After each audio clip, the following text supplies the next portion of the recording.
Okay बच्चों, अस्सलाम वालेकुम। अब हम लोग स्टार्ट करने वाले हैं मोल्स और मास का रिलेशन देखने वाले हैं। तो रिलेशन सिंपल सा है बच्चों। क्या रिलेशन है जी? मोल ऊपर है मास, नीचे है मोलर मास कह सकते हो या एमआर कह सकते हो। ठीक है, mass divided bye molecular mass, उस पूरे मॉलिक्यूल का मास होगा। क्वेश्चन क्या है? व्हाट इज द मास, मतलब हमें मास फाइंड करना है ऑफ 0.250 मोल्स। ये लो, मोल्स मोल्स की क्या आंसर वैल्यू है 0.250। और किसके निकालने हैं? जिंक के। जो एलिमेंट है वो है जिंक। जिंक एक एलिमेंट है। अच्छा, अभी एक एलिमेंट है, ठीक है, इट्स नॉट अ मॉलिक्यूल, तो इसका एटॉमिक मास होता है सिंपल। जो पीरियोडिक टेबल से आप देखेंगे, जो ऊपर लिखा होगा वही, इसको कोई किसी से मल्टीप्लाई नहीं करना। तो सिंपल उसकी जगह पुट करने लगेगा, मोल्स की जगह मोल्स की वैल्यू पुट करो 0.250। ऊपर मैस हमें निकालना है, उसको एज इट इज़ रखो। नीचे इसका एम आर, जिंक का एटॉमिक मैस कितना होता है? पीरियोडिक टेबल से देख के जल्दी से बताएं। जिंक का जो भी बच्चों एटॉमिक मैस है आप उसके अंदर यहाँ पे पुट करें। ठीक है, जो भी होगा बस आपने उसको इससे मल्टीप्लाई करना है और आप यू विल गेट मैस। और मैस का यूनिट ग्राम्स होता है, ग्राम। ठीक है, याद रखिएगा, इसका ग्राम होता है, ग्राम। मैस का यूनिट ग्राम होता है बच्चों, ग्राम। ओके,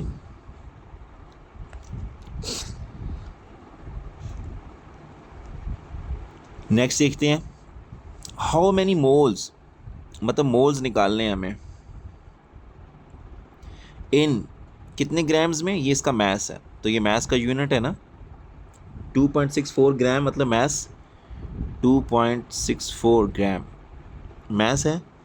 और हमें एम आर भी गिवन है, किसका? सुक्रोज का। सुक्रोज का ये फार्मूला है, उसका एम आर भी गिवन है, एम आर भी हमें गिवन है। वो कितना है? 342.3। फार्मूला क्या है बच्चों? Mole is equals to mass divided by M R. तो पुट करो एंड आंसर निकालेंगे। Mole is equals to mass कितना है? 2.64। एम आर कितना है बच्चों? 342.3। तो बस आप लोगों ने इसको डिवाइड करना है, जो चीज़ आएगी उसका वो आंसर होगा, मोल। ठीक है, आपके पास जो भी चीज़, जो भी आंसर आएगा वो, इसका आंसर जो भी आएगा उसके साथ आपने MOL, मोल लिख देना है। ठीक है बच्चों, मोल, इतने मोल, ये इसका यूनिट की शॉर्ट फॉर्म आप बस MOL, मोल कह सकते हो। यहाँ तक चीज़ें क्लियर है? नेक्स्ट चलते हैं बच्चों। नेक्स्ट क्वेश्चन, नेक्स्ट क्वेश्चन क्या है बच्चों कि इन 15.7 ग्राम ऑफ वाटर, ये वाटर का मैस है, और एम आर उसका कितने? 18 ग्राम। तो मैं यहाँ पे H2O लिखता हूँ। इसका जो मैस है वो हमें पता चल गया कितना है जी, 15.7 ग्राम। एम आर, वाटर का एम आर भी हमें पता है 18 ग्राम। ठीक है, एम आर का यूनिट होता है ग्राम पर मोल। एक मोल में कितने ग्राम्स। ठीक है, इसको मोलर मैस कहते हैं ना, कि एक मोल में कितने ग्राम्स होंगे, this is called molar mass. Question क्या है? ये तो ठीक है, ये तो गिवन डाटा हो गया। क्वेश्चन ये है, a part, how many molecules are there. Oh my god, हमें मॉलिक्यूल्स फाइंड करने हैं। How many molecules are there, मतलब नंबर ऑफ मॉलिक्यूल्स फाइंड करने हैं, नंबर ऑफ मॉलिक्यूल्स बच्चों। उसको फाइंड कैसे कर सकते हैं हम लोग? नंबर ऑफ मॉलिक्यूल्स कैसे फाइंड होंगे? उसके लिए हमें फार्मूला ढूंढना होगा। ये वाला फार्मूला तो यूज़ नहीं होता, moles equals to mass divided by M R. ठीक है, अभी तक हमने जो चीज़ें पढ़ी हैं वो मैं दोबारा से लिख देता हूँ ताकि आपको क्लियर हो जाए कि कितने कितने हमने फार्मूले पढ़ लिए हैं।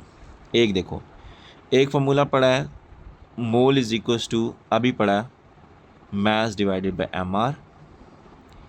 एक और पढ़ा बच्चों, mole is equals to volume divided by molar volume. अब मोलर वॉल्यूम मैं लिख रहा हूँ सिंपल, वो आपको पता है मोलर वॉल्यूम एक कांस्टेंट है, 24 dm³ लेना है, क्या लेना है। एक और पढ़ा जी, mole is equals to number of particles या नंबर ऑफ मॉलिक्यूल्स, याद है मैंने बताया था, number of molecules divided by Na। तो अब ये नंबर ऑफ मॉलिक्यूल्स का मतलब है हमारा ये थर्ड वाला फार्मूला नहीं यहाँ पे यूज़ होगा। हम यहाँ पे लिख लेते हैं जी,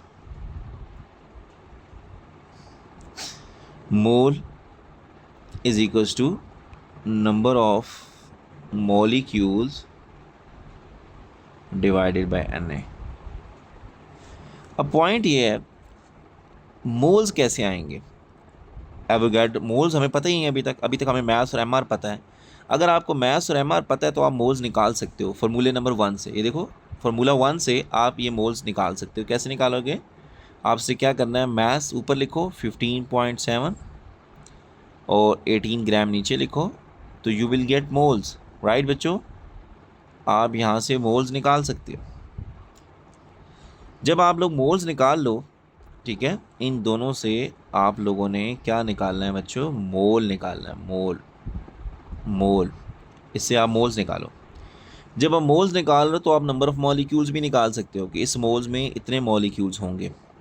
तो क्या करना है आपने, वो वाले जो मोल्स होंगे, एक मिनट बच्चों मैं कैलकुलेटर कर ही लेता हूँ साथ साथ, मुझे एक मिनट दीजिएगा, फिर मैं कैलकुलेट कर लूँ ताकि आपको भी क्लैरिटी रहे। Okay, so 15.7 this is gram divided by 18, yes, तो 0.872 ये मोल्स आ गए बच्चों, 0.872 मोल, ये मोल्स आ गए। अब आपने इसमें ये वैल्यू पुट करनी है 0.872 मोल, यहाँ पे है। नंबर ऑफ़ मॉलिक्यूल्स आप लोगों ने एज इट इज़ लिखना है क्योंकि आपने ये फाइंड करने हैं, डिवाइड Na क्या होता था, 6.02 इंटू 10 की पावर 23। इससे मल्टीप्लाई करें बच्चों, मल्टीप्लाई करें तो you will get the number of molecules, number of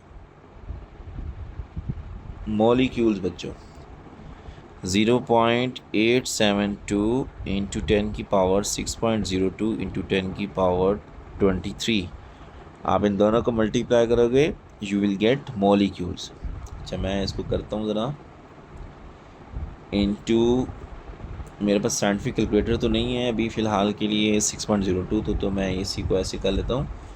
अच्छा मेरे पास निकला 5.25 इंटू 10 की पावर 23, ये मॉलिक्यूल्स आ गए, नंबर ऑफ मॉलिक्यूल्स। ओके बच्चों, तो ये मेरे पास मॉलिक्यूल्स आ चुकी है। सबसे पहले हमने क्या किया, मोल्स निकाला, step number 1। Okay, step number 1 we will get the moles. Moles निकालने के बाद step number 2 we will get the number of molecules. हमने मॉलिक्यूल्स निकाल लिए। How many molecules are there, इतने ग्राम्स के अंदर कितने मॉलिक्यूल्स होंगे, तो हमने मोल्स निकाल के इतने मॉलिक्यूल्स होंगे भाई इसके अंदर। ओके, अब वो कह रहे हैं कि एटम कितने होंगे, how many atoms are there, how many atoms are there, how many atoms are there. Okay, अब इसको निकालते हैं जी, how many atoms are there. अब वो कैसे निकालते हैं, लुक ओवर हियर। आप मुझे बताओ, एक मॉलिक्यूल अगर 1 मॉलिक्यूल H2O का हो तो इसमें कितने एटम्स हैं, H2O के अंदर टोटल कितने एटम्स हैं, 2 हाइड्रोजन की 1 ऑक्सीजन के 3 एटम्स है ना, 3 एटम्स। एक मॉलिक्यूल्स के अंदर 3 एटम्स होते हैं। 1 molecules of water contain how many atom, 3 atoms. अगर आपके पास इतने मॉलिक्यूल्स हों, कितने, वो आंसर किधर गया, मैंने आंसर बल्कि लिखा नहीं था, बल्कि लिखा था 5 पॉइंट, वो मुझे लगता है दूसरे पेज पे चला गया। 5.25 इंटू 10 की पावर 23 नंबर ऑफ मॉलिक्यूल्स। अब हमें चेक करना है इतने मॉलिक्यूल्स में कितने एटम्स होंगे। एक मॉलिक्यूल के इतने 3 हैं तो इतने मॉलिक्यूल्स में कितने होंगे, हम इसको 3 से मल्टीप्लाई करेंगे, सिंपल। 5.25 इंटू 10 की power 23 molecules of water, how many atoms, 3 into 5.25 into 10 की पावर 23 एटम्स। इससे मल्टीप्लाई करें तो 5.25 इंटू, हो सकता है बच्चों मैं साइंटिफिक कैलकुलेटर से नहीं कर रहा, मैं नॉर्मल कैलकुलेटर मोबाइल वाला यूज़ कर रहा हूँ। 15.75 इंटू 10⁻23 एटम्स। तो बच्चों उसके अंदर इतने एटम्स होंगे। ये पॉइंट क्लियर है? So this is very you can say tricky question. So सबसे पहले हमें क्या करना था, हमें देखना ये था, देखो बच्चों कि इतने ग्राम्स 15.7 ग्राम्स ऑफ वाटर के अंदर कितने मॉलिक्यूल्स हैं और कितने एटम्स हैं। तो उस मॉलिक्यूल्स निकालने के लिए मोल्स चाहिए थे, मोल्स निकाले, और मोल्स निकालने के बाद हमें मॉलिक्यूल्स निकाले। मॉलिक्यूल्स निकालने के बाद हमने कहा एक मॉलिक्यूल के अंदर इतने एटम्स हैं, 3 एटम्स होते हैं ना एक मॉलिक्यूल वाटर के अंदर, और हमारे पास इतने अगर मॉलिक्यूल्स हों तो कितने एटम्स होंगे, उसको उतने टाइम्स मल्टीप्लाई कर दो। ठीक है, जैसे हम ये कहते हैं ना कि 1 डोज़न एग्स कितने होते हैं 12, 2 डोज़न कितने होंगे 2 टाइम्स करेंगे 24। ठीक है, 2 से मल्टीप्लाई करते जा रहे हैं ना, तो ये चीज़ है। यहाँ तक बच्चों अगर क्लियर है क्वेश्चन तो नेक्स्ट चलते हैं। यहाँ तक चीज़ें क्लियर हैं? अच्छा, उसका आंसर यहाँ पे लिखा हुआ है। यहाँ तक चीज़ें क्लियर हैं बच्चों? तो ये बड़ा सिंपल था। इसमें क्या होगा, ये जितने भी अभी तक क्वेश्चन हमने किए, इसमें एक चीज़ गिवन है फार्मूले में और दूसरी चीज़ हम निकाल लेते हैं। ठीक है, उस फार्मूले को रीअरेंज करके। अभी तक 3 फार्मूले यूज़ हुए हैं आप लोगों के सामने, उसका एक्सट्रैक्ट ये मेंशन है, moles equals to mass divided by M R, moles equals to given volume divided by molar volume, moles equals to number of molecules divided by Na, that is Avogadro's constant. Okay बच्चों, इसमें आपने देखा बाकी 2 चीज़ें constant ही हैं, तीनों चीज़ें मिलके। फार्मूले 1 में एमआर कांस्टेंट होता है हमेशा, हर मॉलिक्यूल का एमआर हम निकाल सकते हैं। ठीक है, वो ना भी गिवन हो तो हम हो सकता है हमारे पास।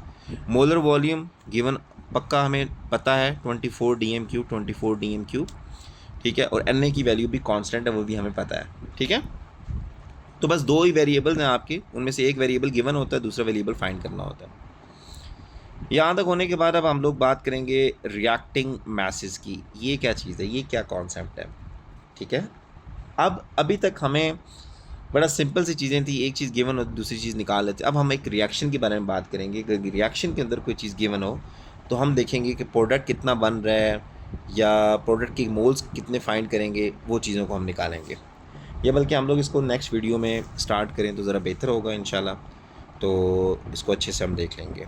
तो बच्चों इंशाल्लाह फिर नेक्स्ट वीडियो में मिलते हैं, तो तब तक के लिए अल्लाह हाफ़िज़। बल्कि उससे पहले आप लोग ये देखें, आप लोगों ने इस क्वेश्चन को एक दफ़ा रीड कर लें ताकि मेरे साथ आप लोग कुछ ना कुछ सोच के आएँ कि calculate the mass of the magnesium oxide, कि हमें मैग्नीशियम ऑक्साइड का मास निकालना है बच्चों। मैग्नीशियम ऑक्साइड कहाँ पे है?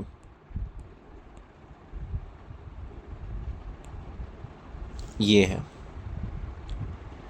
इसका हमें मास निकालना है, m कैलकुलेट करना है। ये देखो उसने खुद कहा है, that can be made by completely burning 6.0 grams of magnesium. ये देखो इसका मास गिवन है कितना, 6.0 ग्राम। वो कहते हैं सिंपल, उसने एक बात की है, उसने कहा कि मैग्नीशियम आपको मैं 6 ग्राम दे दूं, आप मैग्नीशियम ऑक्साइड का मास निकाल के दिखाओ बस। अब ये हम कैसे निकालेंगे? ठीक है, अब मतलब हम मैग्नीशियम के तो मोल्स निकाल सकते हैं, लेकिन मैग्नीशियम ऑक्साइड का मास कैसे निकालें, उसके मोल्स ही नहीं पता। तो वो हम ये तरीका हम देखते हैं कैसे निकालेंगे। इसके लिए हम लोग इंशाल्लाह नेक्स्ट वीडियो में मिलते हैं, तब तक के लिए अल्लाह हाफ़िज़।